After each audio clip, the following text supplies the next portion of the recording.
let's go, because you know what I came here to do. I don't get paid for overtime. I'm here to fight. Tank boxed a cautious fight. They said pre-fight that Rolly is going to try and walk Tank onto the left hook. Tank said that Rolly is going to try and walk him onto the left hook. But there's no way Tank was just going to be reckless in the first round and start brawling with Rolly from the jump. Rolly really needed to develop a right hand against that southpaw construct from Tank. That's what he needed to do. I heard some of the commentary team saying Rolly was effective with the jab. He did better with it than I thought he would do, actually. I'm not going to lie. I repeat, I can't be too harsh on him. Tank was moving very cautiously, so he wasn't an easy target. He wasn't trying to get hit with a jab in that movement. I don't know if he was a little nervous. See, this is what I'm saying. They tried to build up Rolly like he's some crazy person, some bizarre, unpredictable, dangerous guy. You don't know what he's going to do. Yeah, he stalked Gervonta Davis, but Gervonta was deliberately going backward and letting him stalk him. And I can't really slate Rolly off too much, because I didn't believe he was ever going to win this fight. I did hear people saying they thought he could beat Tank. I was never in that contingent. So I can't slate Rolly off too much, but it looks like he was trying to box with the superior counterpuncher, and he paid for it, that big left hook in the sixth. And some people say the stoppage was premature, but did you see Rolly protest? Rolly was out of it, and the fight was stopped in the sixth. You know, there were people talking about Rolly's awkward style. Now, I'm not saying this in hindsight, but I've been saying this all along. What awkward style? Didn't you see that Latin kid outbox him easily? And he didn't even have power, the guy who boxed him. Just gave him basic angles. He's not awkward. The thing that keeps him relevant at the moment at 135 is his size and strength. And the judges in the Marinas fight. That's what's kept him relevant. So it played out like a chess match in the end. And Rolly had his moments, you know, he's a big lightweight. Reach advantage, size advantage. He landed some power shots. Nothing flush, nothing that Tank didn't see coming for the most part. But to me, his best moments was when he rushed Tank in the second. And it was a combination of mauling and punching, and Tank was on the floor, and Tank was complaining a little. So whether it was a legit knockdown or not, this is the posture Rolly needed to be in. He needed to be bustling and outworking Tank. That's where he needed to be doing, because he doesn't have the same skill set as Tank. But it's all about handling the occasion. It takes a lot of concentration to box, doesn't it? Just the pure art of boxing, and Tank always had him there. And when Tank landed some of them left-hand counters, Rolly had to start thinking, does he charge in, or does he box with Tank? It's small margins, isn't it? Because Rolly didn't do that bad until the finish, but Tank's a level above this, and the left hook counter, great counter punch. There's not much more you can say. I don't think Rolly could have done much better than what he did. Tried his hardest. He has to go back to the lab and come back again, work on his craft. It looked like Tank either jarred his hand or his shoulder in the fifth, I believe it was. He yelled out, but, you know, I'm assuming it wasn't nothing serious. He got on with it. Eventually, they're going to step Tank up into a real fight, and we'll see what he's got. He might get beaten, thinking that, yeah, you can just walk the elite lightweights onto that left hand like he did Rolly, and he might get a rude awakening. And he's not getting no younger. If he's staying on TMT and going to continue to matchmake him like this, you know, Leonard can hype it up all he wants. Rolly was not a remarkable opponent, you know. Could Rolly beat George Kambosos? I don't think so. And that's who Devin is taking on next week. And Devin is considerably younger than Tank as well. And that's for all 4 belts. These are the type of fights that Tank should be taking by now, in all truth. The fight was what it was. It was a chess match which Rolly came up short in. And 9 times out of 10, that would be the outcome.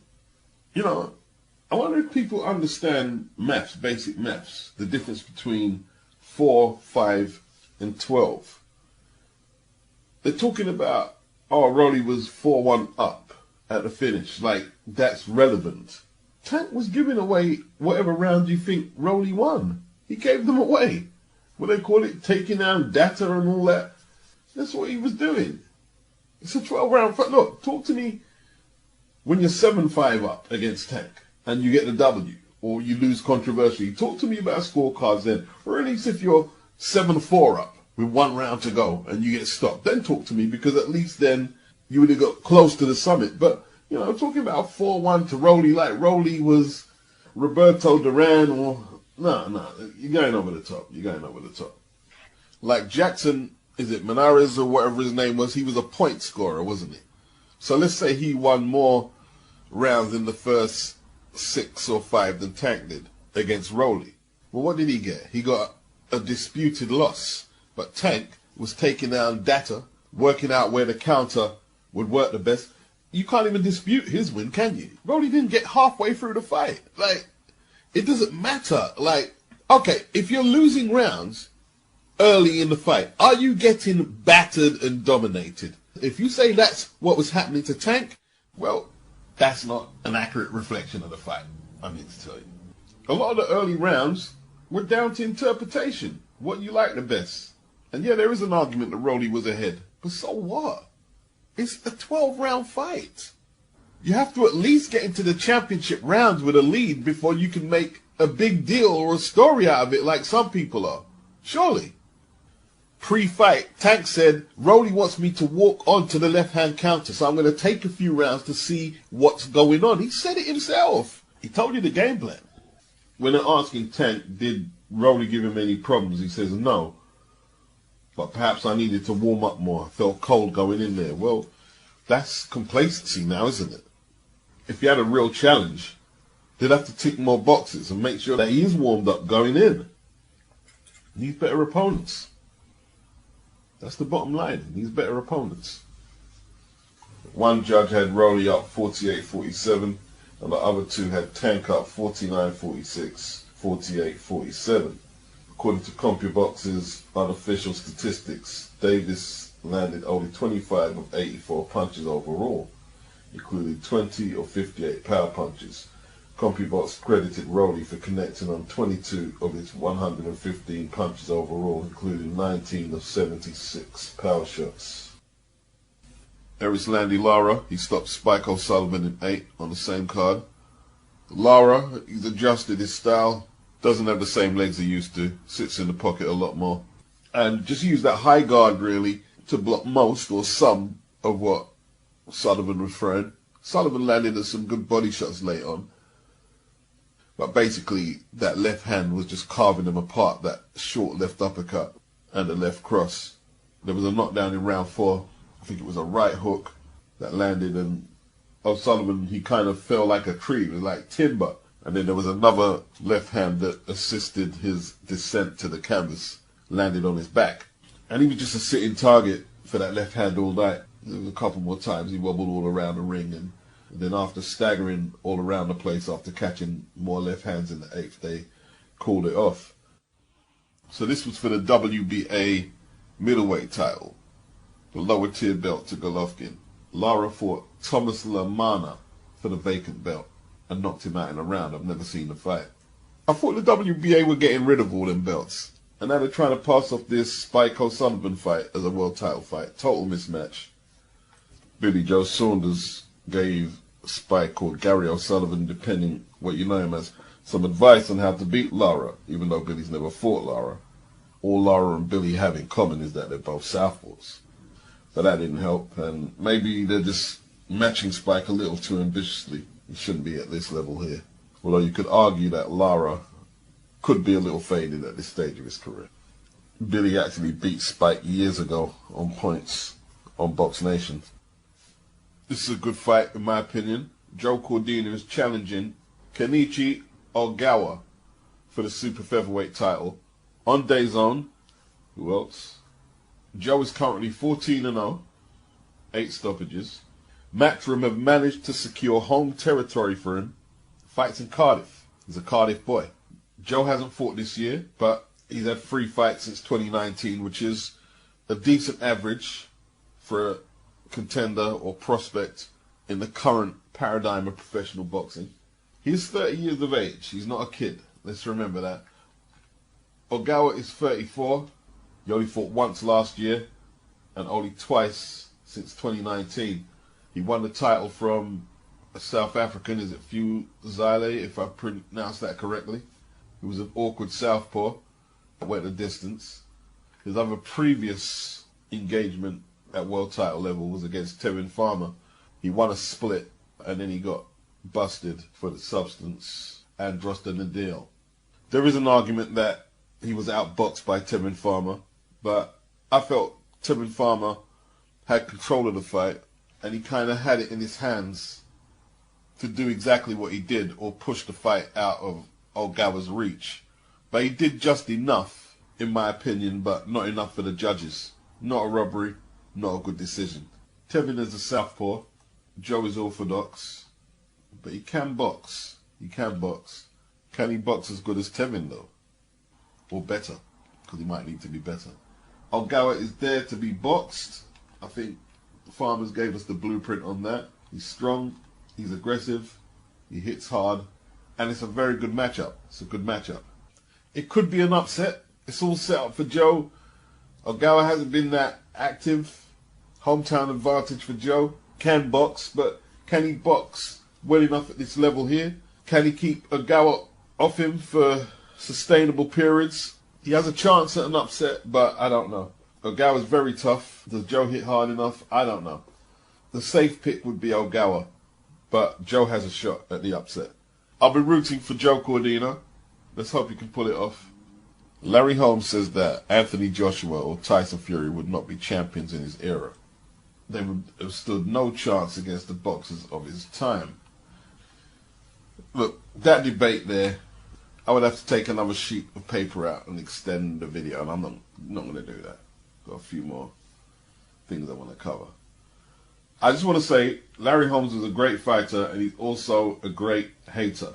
He said he was a better boxer than Muhammad Ali. He said George Foreman can't box, he's a phony. He said Mike Tyson is an SOB and he's going to destroy himself.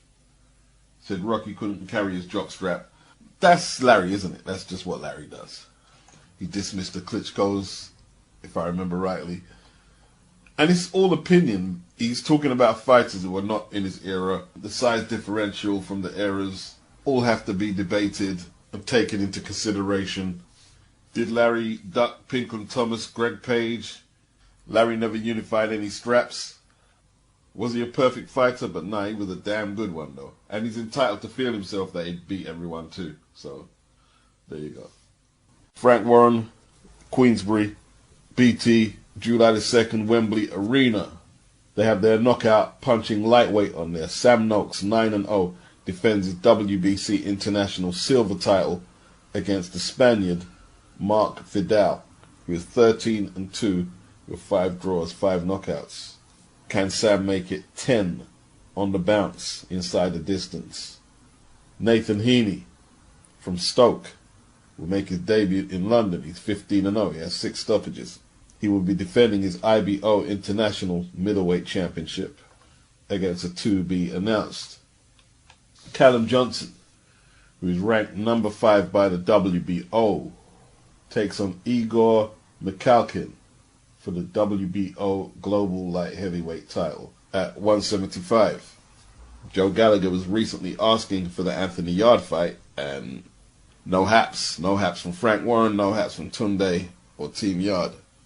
I know Joe Gallagher's going to complain to Frank that the London fighters are being prioritised over his Manchester fighters, like he was bitching and moaning to Eddie.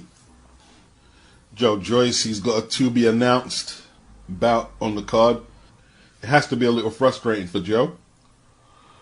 Parker pulling out and having all these big names in the UK trying to find where he fits around the Tyson Fury schedule on BT. And then having to watch the guy he beat just the other year fighting for an interim title while he's getting messed about by Joseph Parker for a fight that wouldn't get him no belt. And Joe's already won eliminators, but I guess he'll be chief support to Tete and Jason Cunningham, who'll be headlining. You know, it looks like one of them fights where it's set up pretty well because of a lot of circumstances. Jason Cunningham has got 6 L's on his record. He went the distance with Michael Conlan in 2018, and that was his last L. And since then, he's won on a 7-fight unbeaten run. He is now the British Super Bantamweight Champion, Commonwealth Super Bantamweight Champion, European Super Bantamweight Champion, and IBF International Super Bantamweight Champion.